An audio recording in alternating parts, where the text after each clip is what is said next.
The distress signal traveled across the stars like a scream in the darkness.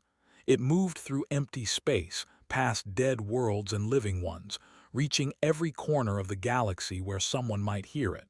The message was simple. The message was desperate. There was dying and they needed help. Elder stood in the communication tower of his city and watched the sky burn. The ships had arrived 3 days ago, 3 days of fire and death and screaming. His people had no weapons. They had never needed them. There were singers and artists and healers. They built beautiful things and shared them with the galaxy. They had friends among dozens of species. Surely someone would come. The first response came from the Confederation. Felt hope rise in his chest as the message arrived. They had powerful warships. They had fought the before. But the message was short and cold. They expressed sympathy for the situation. They could not risk war with thee at this time. They wished the peace. The Empire responded next. They spoke of resource allocation and strategic priorities. They mentioned treaties and obligations. They said many words that meant nothing. In the end, they too refused to help. One by one, the great powers of the galaxy sent their regrets. They said it was not their concern. They claimed they were too far away. They offered prayers but not ships. 12 species received the distress call. 12 species turned away. Watched another building collapse in the distance. The young ones were crying in the shelters below. His apprentice stood beside him with tears running down his feathered face. The boy was only 15 cycles old. He should have been learning to sing the old songs. Instead, he was watching his world burn. Far across the galaxy, in a small station orbiting a blue and green planet, a woman named Park was eating her breakfast when the signal arrived. She was the captain of a ship called the Horizon's Edge. It was not a warship. It was not large or powerful. It was a rescue and transport vessel, old but reliable. Her crew was small. 4 people in total, including herself. Heard the signal first. He was the engineer, a quiet man with clever hands who could fix anything. He called to the bridge and played the message for her. The voice speaking was not human. It was high and musical, like birdsong mixed with words. But the meaning was clear. Help us, please. Anyone, help us. Listened to the message 3 times. She pulled up the data on the peaceful species. No military, population of 4 billion. She pulled up data on the aggressive raiders, slavers. A fleet of over 60 warships currently in space. Lee walked onto the bridge. She was the medical officer, a woman who had seen too much death and still chose to spend her life fighting against it. She heard the message and her face went pale. She asked what the council was doing about it. Checked the communications. They had refused. Everyone had refused. They were alone. Mean you arrived last. He was young, the youngest of the crew, a communications expert who spoke 11 languages including 3 non-human ones. He looked at the data on the screen and then at his captain. He asked what they were going to do. Was quiet for a long time. She thought about her ship, old and slow. She thought about her crew, just 4 people against an army. She thought about the singing creatures with no weapons, watching their children die. She thought about how everyone else had turned away. She stood up and walked to the navigation console. Her fingers moved across the controls, setting a course. Her crew watched her without speaking. They knew what she was doing. They knew it was madness. None of them told her to stop. Opened a channel to the Galactic Council monitoring station. An official appeared on the screen, looking bored and tired. Announced that Earth vessel Horizon's Edge was responding to the distress signal. She announced that they were jumping to hyperspace in 10 minutes. The official stared at her. He asked her to repeat the message. She did. He asked if she understood that they had 60 warships in space. She said she understood. He asked if she understood that her vessel had no chance of surviving. She said she understood that too. The official was silent for a moment. Then he asked why. Why would the humans go to die for a species they had never met? Looked at him with steady eyes. She said that someone was calling for help. She said that was reason enough. She ended the transmission. Was already preparing the medical bay. She had no idea how biology worked, but she would learn. Was running system checks, making sure the old ship could handle the journey. Minyu was studying language files, teaching himself to speak their words. The horizon's edge was small and old and held together with hope and repair tape. Its weapons were meant for defense, not attack. Its shields would not last long against cannons. Its crew was 4 humans who had no business going to war. But they went anyway. The ship jumped to hyperspace, leaving behind a galaxy that watched in confusion. The monitoring stations recorded the event. Word spread quickly through diplomatic channels. The humans had responded. The fearsome, violent, unpredictable humans were going to. On a command ship, Admiral heard the news and shook his head. He had studied humans during his long career. He knew their history. He knew about their wars, their cruelty, their endless capacity for destruction. But he also knew something else about them. He knew they were capable of throwing their lives away for strangers. He had never understood why. On the flagship orbiting Prime, Commander received a report about the approaching Earth vessel. He read the data twice. 1 ship, 4 crew, coming to face his fleet of 60 warships. Had heard stories about humans. Every species in the galaxy had heard stories about humans. They were monsters from a death world, evolved to survive through violence. They could continue fighting with injuries that would kill any other species. They felt pain and fear but did not stop. They were persistent predators who never gave up once they chose a target. Was not afraid of one small ship, but he gave orders to track it carefully. Humans were dangerous in ways that numbers could not measure. On Prime, received a notification that someone had responded to the distress signal. He read the species designation and felt his hope die. Humans. Of all the species in the galaxy, only the humans had come. The fearsome humans, the violent ones, the monsters. Looked at his elder and asked if this was good news. Did not know how to answer. He had heard what humans did to their enemies. He was not sure being rescued by them would be much better than being captured by the. But it was the only hope they had. In the darkness between stars, the horizon's edge flew toward a battle it could not win. Captain Park sat in her chair and watched the hyperspace lights stream past the windows. She knew the odds. She knew they would probably die. But somewhere ahead, people were suffering. Children were crying. Someone had called for help. That was all she needed to know. The journey through hyperspace took 18 hours. 18 hours of silence and preparation and waiting. Captain Park used every minute to plan. She knew they could not fight 60 warships. She knew they could not save everyone, but she could save someone. That would have to be enough. Spread the tactical data across the main screen. The fleet was positioned in a standard siege formation around Prime. 20 ships in high orbit, 20 in low orbit, and 20 more patrolling the outer system. The flagship sat in the center like a spider in its web. Commander was known throughout the galaxy as a brutal and effective leader. He had conquered 7 worlds in the past decade. Pointed to a gap in the formation. They had left the northern approach slightly weak. They were used to their enemies running away, not charging toward them. If the horizon's edge came in fast and unpredictable, they might slip through before they could respond.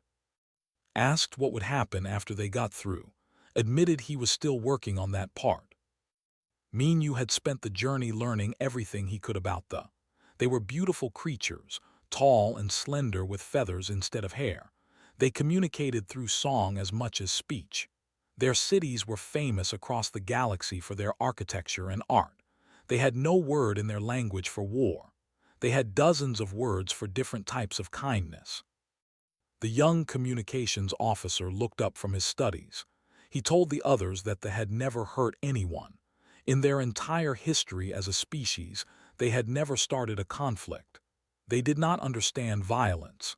They could not comprehend why anyone would choose to cause pain. Asked how they had survived so long in a galaxy full of predators. Minyu explained that they had always had protectors. Other species valued their art and culture. The great powers kept the safe because they enriched everyone. But now those same great powers had abandoned them. The captain stood and walked to the window. She watched the hyperspace lights and thought about what Minyu had said.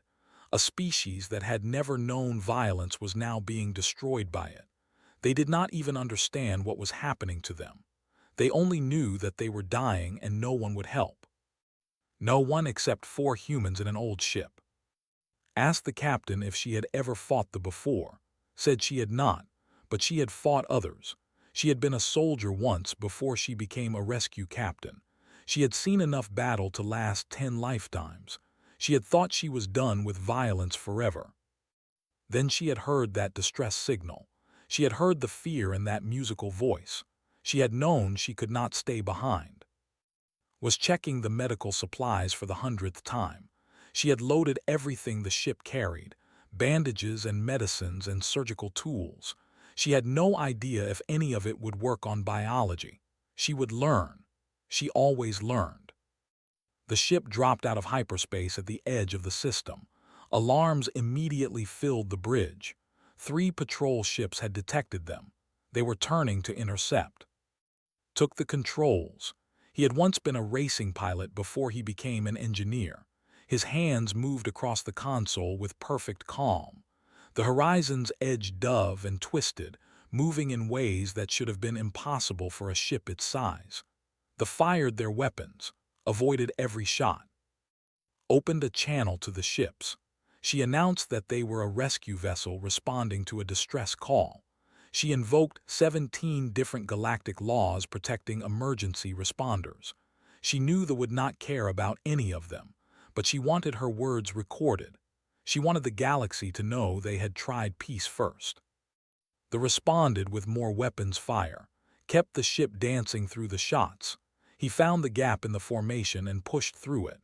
The 3 patrol ships fell behind, unable to match his speed. More ships were coming now. The fleet was waking up to the threat, was sending orders from his flagship. Destroy the human vessel, destroy it immediately. Do not let them reach the surface. Asked how long until they reached the planet. He said 10 minutes if nothing else went wrong. She asked what the chances were of nothing else going wrong. He did not answer. On Prime stood in the ruins of the communication tower and watched the battle in the sky. Lights were flashing among the stars. Explosions bloomed like flowers of fire. Someone was fighting up there. The humans had arrived. Stood beside his elder. The young was shaking with fear and something else, something he had never felt before. Hope, desperate, fragile hope. Warned him not to hope too much. The humans were outnumbered beyond reason. They would be destroyed like everything else. But even as he spoke, he watched a small ship weaving through the fleet like it was dancing. He had never seen anything move that way. He had never seen anyone refuse to die so stubbornly. The ships were closing in now. 15 of them surrounded the human vessel. They fired from every direction. The horizon's edge took its first hit, then another. The shields were failing. The hull was breaching. Reported the damage with a calm voice. They had lost 1 engine. Life support was damaged. They would not survive another 5 minutes of this. Made a decision. She told to aim for the planet. Do not try to land safely. Just get them to the surface. They would figure out the rest after they crashed. Nodded, he understood. The ship screamed as he pushed it beyond its limits. They fired again and again. The horizon's edge was burning now, leaving a trail of fire and smoke across the sky. On the surface, watched the burning star falling toward his city. He thought it was another weapon. He prepared himself for death. Then the communication channel crackled to life. A human voice spoke in broken, the words badly pronounced but clear enough to understand. The voice said they were coming. The voice said hold on. The voice said they would be there soon. Minyu had learned the language in 18 hours. His pronunciation was terrible. His grammar was wrong, but he had learned enough to give them hope. The horizon's edge hit the atmosphere. Flames covered the hull, metal screamed and tore. Inside the ship, the crew held on to whatever they could reach. Was thrown against the wall and felt something crack in her arm. She ignored it. She would deal with it later. The ship crashed 300 meters from the central temple where the surviving had gathered. It carved a long scar through the beautiful gardens and came to rest against the base of a statue. Smoke poured from a dozen wounds in its hull. It did not look like anything could have survived inside. But the door opened. Captain Park climbed out first. Her face was bleeding. Her uniform was torn. She was holding her weapon in one hand and reaching back to help with the other. Behind them came and Minyu, both injured, both standing. Watched them emerge from the wreckage. He could not understand what he was seeing. They should be dead. They should be broken beyond repair. Instead, they were standing in the smoke and fire, checking their weapons, looking around at the destruction with calm eyes. Saw the gathered near the temple, hundreds of them, maybe thousands, feathered and frightened and beautiful. She walked toward them with steady steps. Her crew followed behind her. Stepped forward to meet her. He did not know what to say. He did not know how to thank someone for committing suicide to help strangers. He simply stood there and looked at this small human woman with blood running down her face. Smiled at him. Her voice was gentle. She said they were here to help. She said no one else was going to die today. In the distance, the sound of transports filled the air. The ground forces were coming. Hundreds of soldiers, armed and armored and eager for slaughter. They would arrive in minutes.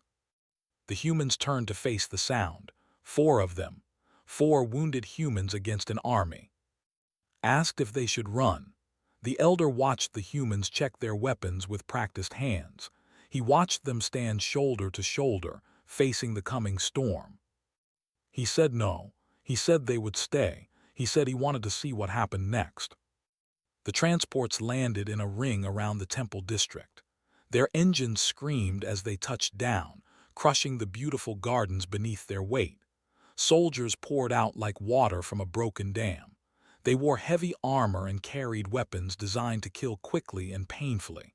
There were at least 300 of them. Commander watched from his flagship in orbit. He had cameras on every transport, every soldier. He wanted to see the humans die. He wanted to watch them realize their mistake.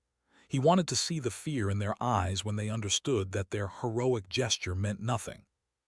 Captain Park watched the soldiers form their lines. She counted them quickly. 300, maybe 350. The numbers did not matter. Numbers never mattered when you had already decided to fight. She turned to her crew, was checking his weapon with steady hands. His face was calm. He had been in bad situations before. This was just another one. Was wrapping her broken arm with bandages, using her teeth to tie the knots. She would not be able to shoot well, but she could still fight. Minyu was the youngest and the least experienced in combat. His hands were shaking slightly, but he stood his ground. Asked if anyone wanted to say anything before this started. Said he wished he had brought more ammunition. Said she wished they had a better medical facility. Minyu said he wished he had eaten more at breakfast. Smiled. She said she was proud of them. She said there was no one else she would rather die with. Then she turned to face the watched from the temple steps. Thousands of them, packed together like frightened birds. They had never seen battle before. They had never watched someone prepare to kill or be killed. They did not understand the calm on the humans' faces. They did not understand why anyone would choose this. Stood at the front of the crowd. His old heart was beating fast. He had lived for 90 cycles and seen many things. He had never seen anything like this. These humans knew they were going to die. They knew it with certainty, and they did not run. The commander on the ground was a large male named. He stepped forward and raised his voice. He told the humans to surrender. He said they would be given quick deaths if they put down their weapons. He said this was their only chance. Laughed. It was not a cruel laugh or a mocking one. It was genuine amusement. She told that they had not come all this way to surrender. She told him that if he wanted them to stop, he would have to make them stop. Was confused. He had conquered many worlds. He had broken many enemies. No one had ever laughed at his offer of mercy. He did not know how to respond to someone who was not afraid.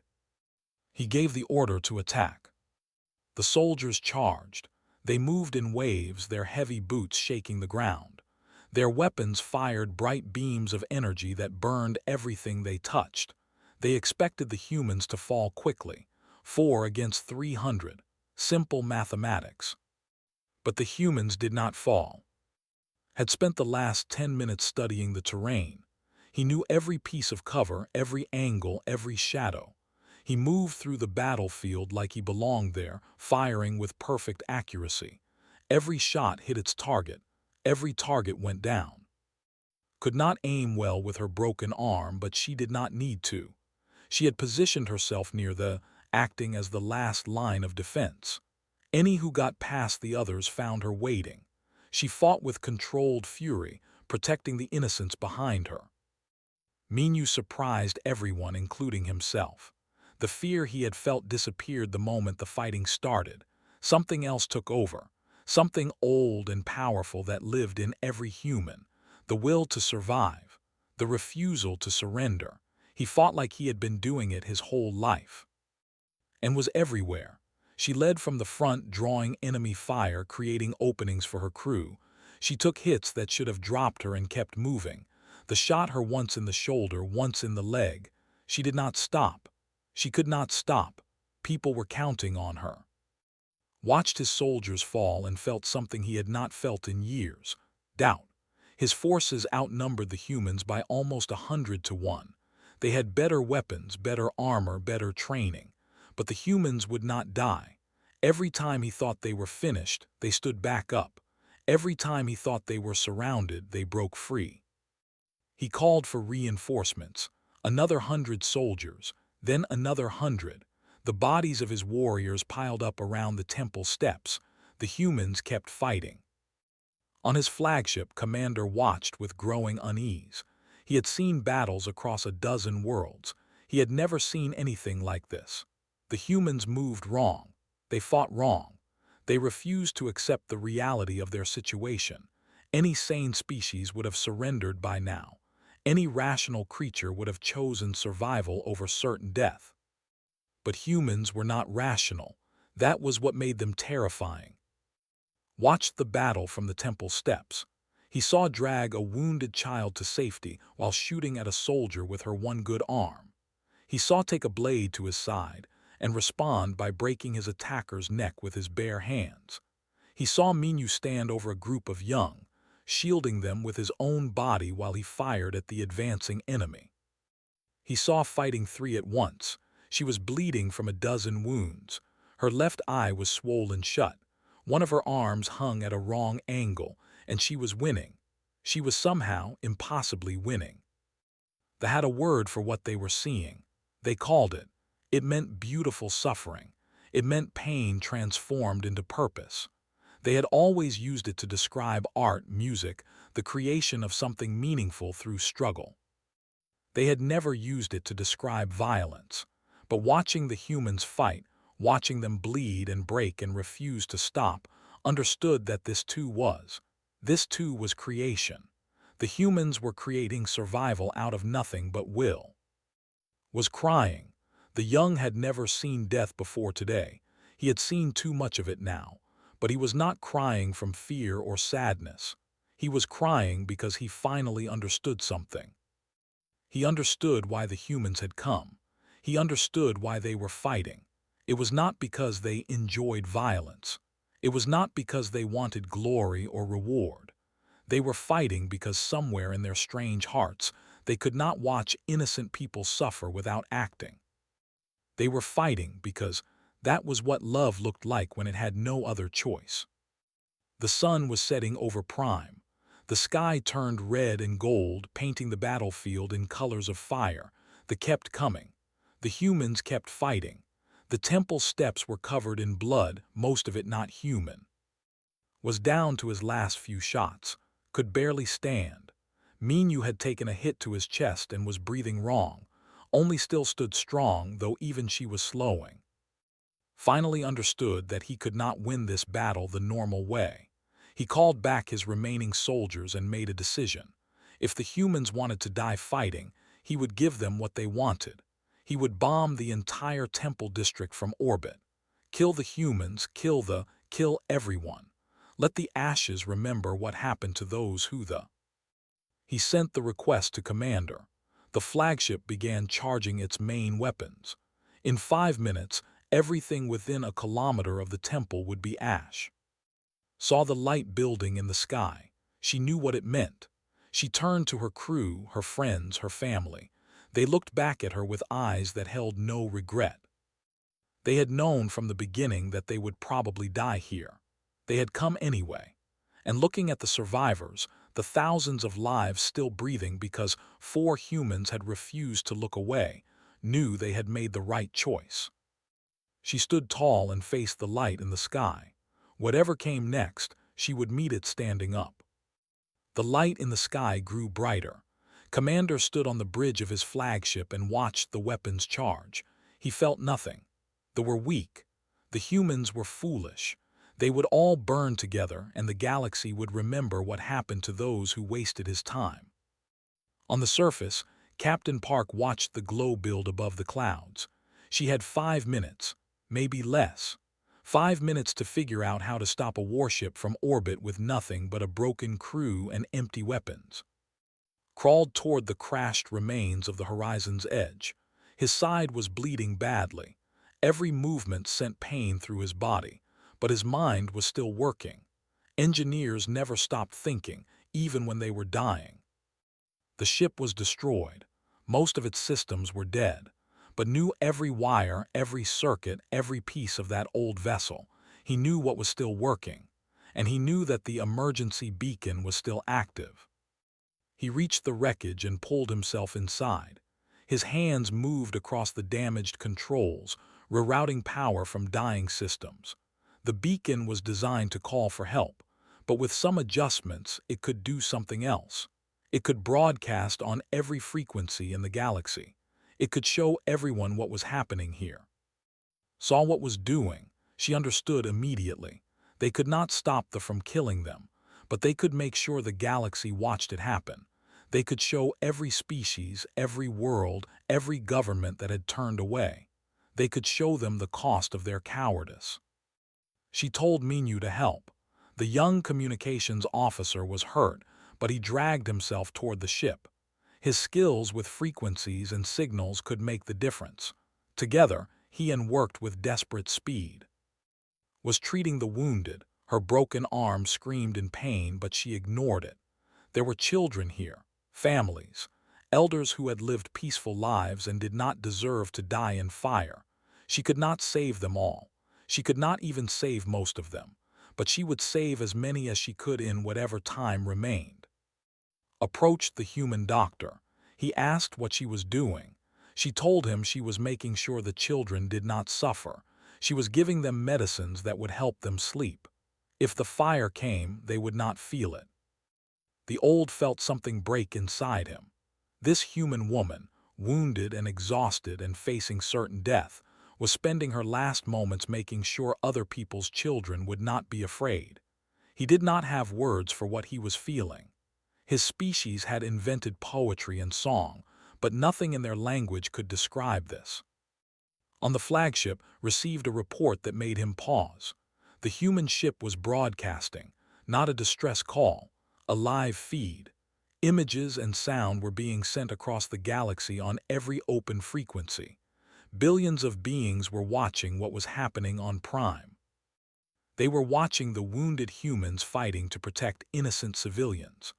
They were watching soldiers die by the dozens against 4 exhausted enemies. They were watching a doctor comfort frightened children while a warship prepared to burn them all. Felt the first hint of unease. This was not supposed to happen. The conquest of was supposed to be a simple operation. No one was supposed to care. The great powers had already refused to intervene. What did it matter if they watched? But it did matter. On 100 worlds, beings were gathering around screens and projections. They were watching the humans stand alone against impossible odds. They were watching the greatest powers in the galaxy do nothing while children cried for help. The Admiral received a message from his government. Thousands of citizens were demanding action. They wanted to know why their fleet sat idle while humans died protecting innocents. Had no good answer. The Emperor faced similar questions. So did the Council. So did every government that had received the distress call and turned away. On Prime, Minu had boosted the signal as far as it could go, had connected every working camera in the wreckage. The galaxy could see everything now. The blood on the temple steps, the bodies of soldiers piled high, the 4 humans, broken and bleeding, still standing between the enemy and the innocents behind them. Stood in front of the camera. Her face was covered in dirt and blood. One eye was swollen shut. Her voice was rough with exhaustion, but she spoke clearly, knowing the galaxy was listening. She said that 4 humans had come to help them because no one else would. She said they had fought and bled and would probably die here in the next few minutes. She said she did not regret it. She said she would make the same choice again. Then she turned the camera toward the... She showed the children hiding in the temple. She showed the elders singing quiet songs to keep the young ones calm. She showed a species that had never hurt anyone facing extinction because they had no way to fight back. She asked the galaxy if this was acceptable. She asked if anyone else was willing to stand up. She asked if the humans would die alone. The broadcast ended. The weapons on the flagship finished charging, gave the order to fire. Nothing happened. He gave the order again. His weapons officer hesitated. The young asked if the commander was sure. The whole galaxy was watching. This would not be a conquest. This would be a massacre broadcast to trillions. Roared at him to obey. The weapons officer reached for the controls. Then he stopped. More ships were appearing on the sensors. Ships, ships, ships. They were jumping into the system from every direction. Dozens of them, then hundreds. Admiral hailed the flagship. His voice was cold and hard. He informed Commander that the Galactic Council had voted. The attack on Prime was now considered an act of aggression against the entire Council. The fleet was ordered to withdraw immediately. Could not believe what he was hearing. The Council had refused to help. They had said no. What had changed? Told him what had changed. The humans had changed it. 4 humans in a broken ship had shown the galaxy what courage looked like. They had made everyone watching ashamed of their own cowardice. The Council had no choice but to act. The commander looked at his tactical display. His 60 ships were now surrounded by over 300 Council vessels. The math was simple. If he fought, he would lose. Everything he had built, everything he had conquered would be destroyed. He ordered his fleet to stand down. The weapons powered off. The invasion was over. On the surface, watched the transports lifting off. She watched them rise into the sky and disappear. She watched the sun break through the clouds, golden light falling on the ruined gardens. She tried to take a step forward and found that her legs would not work anymore. The strength that had kept her standing through the battle was gone now. The adrenaline was fading. The pain was coming. She fell. Caught her before she hit the ground. He was barely standing himself, but he held her anyway. And Minu were there too, all of them holding each other up because none of them could stand alone anymore. They surrounded them, thousands of feathered beings reaching out with gentle hands. They lifted the humans carefully, singing soft songs of gratitude and sorrow. They carried them toward the temple, toward safety, toward the healers who were already preparing to work. Walked beside the stretcher that carried Captain. Her eyes were closed, but she was still breathing. The old reached down and took her hand. He did not have words to thank her. He did not know if any words could be enough. But he held her hand, and he sang to her. A song of his people, ancient and beautiful, a song that meant thank you and I am sorry and you are not alone.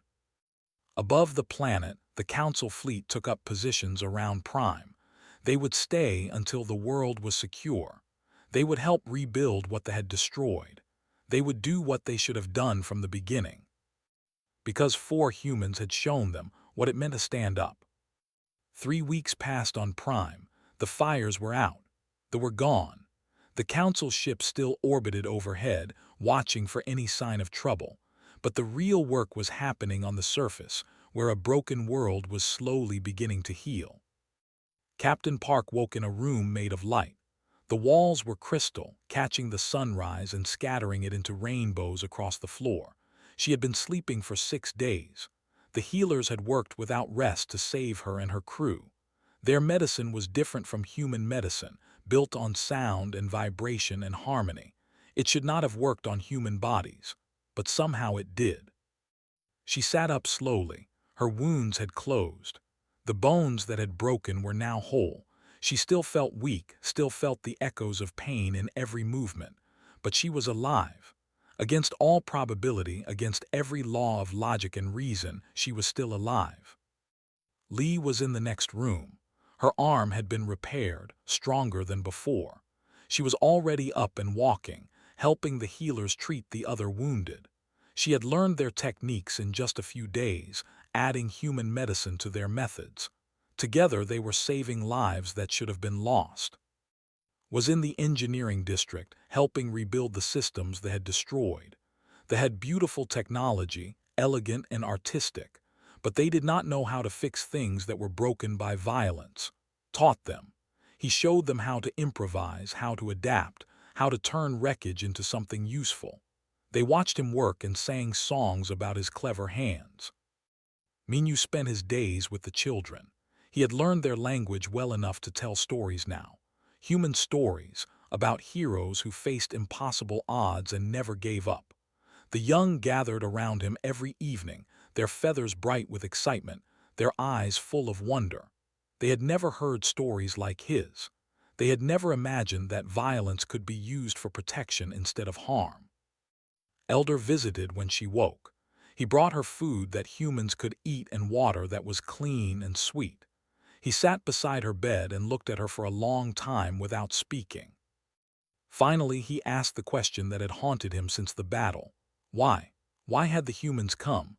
They had nothing to offer them. No trade goods, no strategic value, no resources worth dying for. The great powers had refused to help because there was no benefit to helping. What benefit had the humans seen? Thought about the question for a while. She told that she had not thought about benefits. She had not calculated risks or rewards. She had heard people crying for help and she had come. That was all. Said he did not understand. Smiled and said that maybe she did not understand it either. Maybe it was something that could not be understood, only felt. Maybe it was simply what humans did when they saw suffering. The old considered this answer. He had studied many species in his long life. He had learned their languages, their customs, their ways of thinking. Every species had reasons for their actions.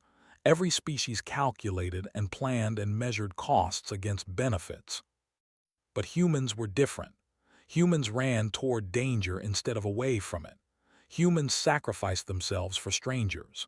Humans looked at impossible odds and saw opportunity instead of defeat. The galaxy called humans fearsome because of their capacity for violence. They told stories about human wars, human weapons, human cruelty, but had seen something else. He had seen that the same fire that made humans dangerous also made them beautiful. He told that his people would never forget what she had done. He said they would sing songs about her for 1,000 generations. He said the name Park would mean courage in the language forever. Looked uncomfortable. She said she was not a hero. She said she had just done what needed to be done. She said anyone would have done the same. Shook his head. He said that was not true. 12 species had heard the distress call. 12 species had chosen to look away. Only the humans had come. The days continued to pass. They began to rebuild their cities with help from the council species who had finally arrived. Engineers and doctors and builders came from a dozen worlds, trying to repair the damage their governments had allowed to happen. They worked hard. They worked with guilt in their hearts. Commander faced trial before the Galactic Council. He was stripped of his rank and his fleet. The Empire was forced to pay reparations to the people. It was not enough. Nothing could bring back those who had died, but it was a start. Admiral came to visit the humans before they left. He stood before and her crew with respect in his old eyes. He told them that he had been a soldier for 100 cycles. He had seen courage and cowardice in equal measure. What they had done on Prime was the bravest thing he had ever witnessed. He asked what they could do to repay them, said they did not want payment, insisted. The humans had saved a species from extinction. They had changed the course of galactic history. There must be something they wanted. Thought about it. Then she smiled and said there was one thing. She said they should remember this feeling. She said they should remember the shame of turning away and the pride of finally standing up. She said the next time someone called for help, they should be the first to respond, not the last. Was silent for a long moment. Then he nodded. He promised that they would remember.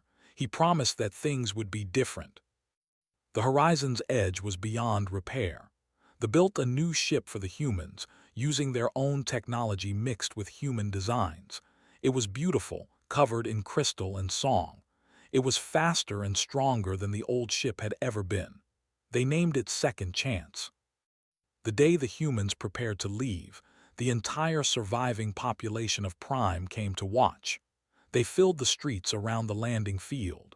They covered every rooftop and balcony. Millions of feathered beings, singing a song that had never been sung before. It was a new song, created just for this moment. A song about 4 strangers who came from across the stars. A song about courage that did not count the cost. A song about the fearsome humans who taught the galaxy what it meant to be brave. Pushed through the crowd to reach the ship. The young had changed in the weeks since the battle. The fear in his eyes had been replaced by something else. Purpose, determination, hope. He approached Captain and spoke in careful human words. He had been practicing every day. He said he wanted to go with them. He said he wanted to learn to be like them. He said he wanted to help others the way they had helped his people. Looked at the young alien with his bright feathers and eager eyes. She thought about the danger of her work, the long journeys, the battles that might still come. She thought about how they had never known violence until 3 weeks ago. Then she thought about how quickly had learned, how he had helped carry the wounded during the battle, how he had stayed when everyone else wanted to run. She said yes. Watched his apprentice board the human ship. He felt sadness and pride in equal measure, was leaving everything he knew to fly among the stars with creatures who should have been terrifying, but understood now that the galaxy had been wrong about humans. Humans were not fearsome because they could cause harm. They were fearsome because they would face any harm to protect the innocent. They were fearsome because they cared about strangers. They were fearsome because when everyone else turned away, they answered the call. The Second Chance lifted into the sky, stood at the window and watched Prime fall away below her. The scars of battle were still visible on the surface, but new growth was already appearing. New buildings, new gardens, new songs. Asked where they were going next, said she did not know yet. Somewhere out there in the galaxy, someone else was calling for help. Someone else was suffering alone, waiting for someone to care. She intended to find them. The ship disappeared into the stars, carrying 4 humans and 1 young who was learning what it meant to be brave. Behind them, a healed world sang their names into the endless night. And across the galaxy, the story spread. The story of Prime. The story of 4 humans who faced an army. The story that proved something important about the universe. That even in the darkest times, when all hope seems lost, when the powerful turn away and the innocent cry out for help, someone might answer. Someone might come. And if they are human, they probably will.